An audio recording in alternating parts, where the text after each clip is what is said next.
Assalamualaikum warahmatullahi wabarakatuh. Perkenalkan, nama saya Imelda Ternanda dengan NIM 877624989.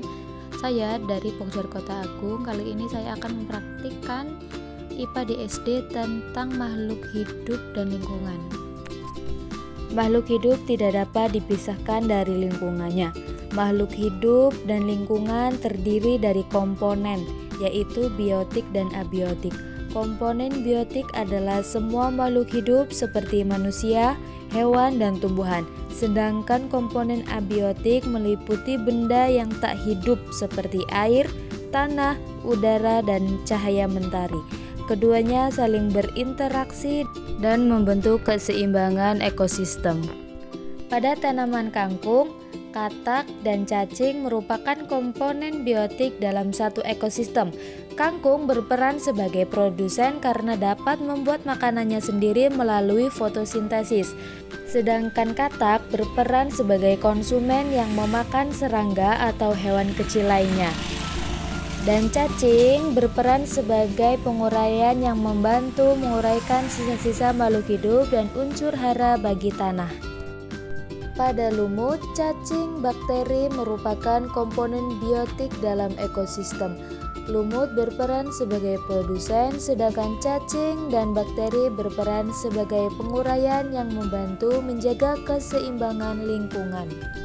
Pada tanaman talas terdapat cacing dan jamur. Itu merupakan bagian dari komponen biotik dalam suatu ekosistem yang saling berhubungan. Tumbuhan talas berperan sebagai produsen karena mampu membuat makanannya sendiri melalui fotosintesis dengan bantuan cahaya matahari. Dan cacing berperan sebagai penguraian yang membantu menghancurkan sisa-sisa makhluk hidup di dalam tanah sehingga menjadi lebih subur. Sedangkan jamur juga berperan sebagai penguraian yang mengurai bahan organik menjadi zat yang lebih sederhana dan dapat memanfaatkan kembali oleh tumbuhan. Kali ini contoh abiotik itu adalah cahaya. Cahaya yang terang merupakan komponen abiotik yang sangat penting dalam ekosistem. Cahaya matahari membantu tumbuhan melakukan fotosintesis sehingga dapat menghasilkan makanan. Selain itu, cahaya yang mempengaruhi suhu dan kehidupan makhluk hidup di lingkungan. Tanpa cahaya yang cukup, keseimbangan ekosistem dapat terganggu. Kali ini angin atau udara merupakan komponen abiotik yang penting dalam ekosistem. Udara dibutuhkan oleh makhluk hidup untuk bernafas, sedangkan angin membantu proses penyuburan dan penyebaran biji pada tumbuhan. Selain itu, angin juga mempengaruhi suhu dan kondisi lingkungan. Tanpa udara yang bersih dan cukup, kehidupan makhluk hidup dapat terganggu. Kali ini iklim panas merupakan salah satu komponen abiotik dalam ekosistem yang mempengaruhi kehidupan makhluk hidup.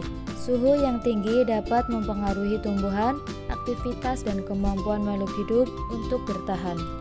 Tumbuhan dan hewan harus beradaptasi dengan kondisi panas agar tetap hidup. Oleh karena itu, iklim panas merupakan peran penting dalam menentukan keseimbangan lingkungan. Kali ini, tanah yang sedikit lembab merupakan komponen abiotik yang penting dalam ekosistem. Kondisi ini membantu pertumbuhan karena menyediakan air yang cukup tanpa menyebabkan kelebihan air. Selain itu, tanah yang lembab juga mendukung aktivitas organisme seperti cacing dan mikroorganisme yang menjaga kesuburan tanah. Dengan kondisi yang seimbang, tanah lembab berperan dalam menjaga kelangsungan kehidupan di lingkungan. Tujuan dari pengamatan ini adalah untuk mengetahui komponen biotik dan abiotik di lingkungan sekitar serta memahami hubungan keduanya. Dari hasil pengamatan dapat disimpulkan bahwa komponen biotik dan abiotik saling berinteraksi dan tidak dapat dipisahkan. Keduanya memiliki peran penting dalam menjaga keseimbangan ekosistem, sehingga jika salah satu terganggu, maka kehidupan di lingkungan juga akan ikut terpengaruh. Sekian dan terima kasih.